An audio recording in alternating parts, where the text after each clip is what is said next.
खाओ बेटी, तुम्हारी अम्मी ने सॉसेज लिए हैं। मुझे सॉसेज नहीं पसंद। ओहो, इसे नहीं पसंद। जैसा कि इसे पता हो, तुम्हारे अब्बू ने तो शायद सॉसेज खिला के बड़ा किया है। तो इसमें क्या है? मैं चाहती तो बाबा मेरे लिए ले आते। अगर वो होता तो ले आता। वो लड़कियों के पीछे भागता रहता था, इसीलिए घर के लिए कुछ नहीं कर सका। मेरे बाबा ऐसे नहीं है। चुप करो, एक थप्पड़ पड़ जाएगा। सुबह सुबह बाप का नाम ना लो।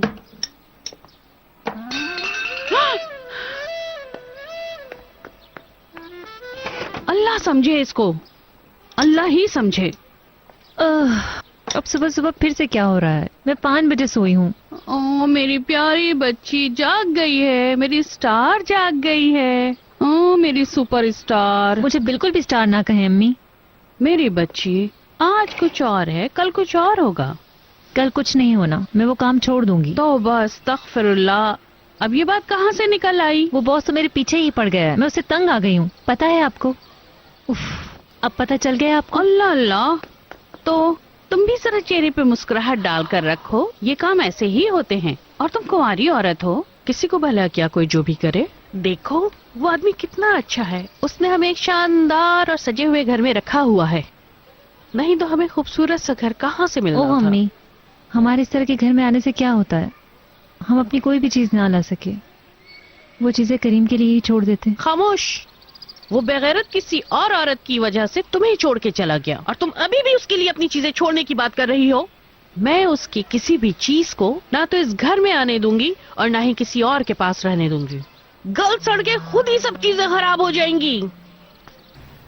मैं ऊपर नहीं जा रही, यही इंतजार करती हूँ। तुम जाके अपना काम कराओ, ठीक है? यहाँ क्या करोगी? चलो तुम्हें बॉस से मिलवाता हूँ। ईगे प्लीज, मेरा बिल्कुल दिल नहीं। मुझसे शादी करोगी तो हर जगह चलना पड़ेगा, जहाँ कहूँ हर लम्हा मेरे साथ। मैं लिटरेचर के टीचर को नहीं बता सकता कि रेडिएशन क्या होता है। उम्मीद है कि आपको मुझसे ज्यादा ही पता होगा। जी बिल्कुल। हमारे लिए अहम यह है कि काम कम वक्त में होना चाहिए। पब्लिकेशन एक जंजीर है, अगर कोई भी हिस्सा फंस गया तो जंजीर रुक जाएगी। बिल्कुल ठीक कह रहे हैं। अगर हमारी सैलरी की बात पक्की हो गई है तो फिर मैं आपको मुबारकबाद देता हूं। आपका पहला काम हमारे मशहूर और मारूफ राइटर्स की कहानियों का सिलसिला होगा। हमें वक्त की थोड़ी प्रॉब्लम है, लेकिन इसका मतलब यह नहीं कि आइंदा भी ऐसे ही चलता रहे। आपका बहुत शुक्रिया। ये देखिए, ये किताब ईके साहब ने लिखी है। आप इसको पढ़ें, फिर मुझे बताइएगा। ईके साहब आए हैं। उन्हें फौरन अंदर भेजें। ओह, अच्छे बंदे का नाम लें तो वो हाजिर हो जाता है। हेलो। खुशामदीद। आइए मैं आपको डायरेक्टर से मिलाता हूं।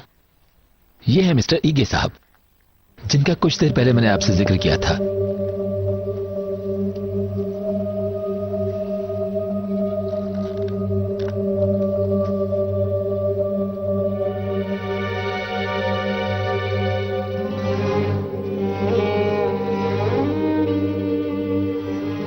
मिलकर खुशी हुई।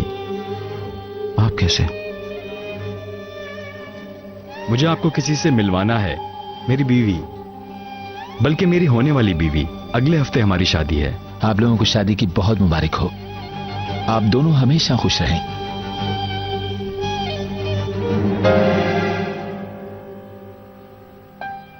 मुझे भी।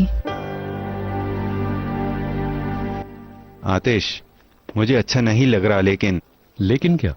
आज जो तुमने उस औरत के साथ किया, ये बात हॉस्पिटल के उसूलों के खिलाफ है। ये बात कबूल नहीं होगी। अगर हम बात घुमाने के बजाय सीधी बात करें तो? देखो, तुम मेरे भरोसेमंद सर्जन हो। जब तक तुम अपने जाती मामला ठीक नहीं कर लेते, मुझे नहीं लगता कि तुम हॉस्पिटल में काम कर सकते हो। तुम नफ्सियाती तौर पर ठीक नहीं हो।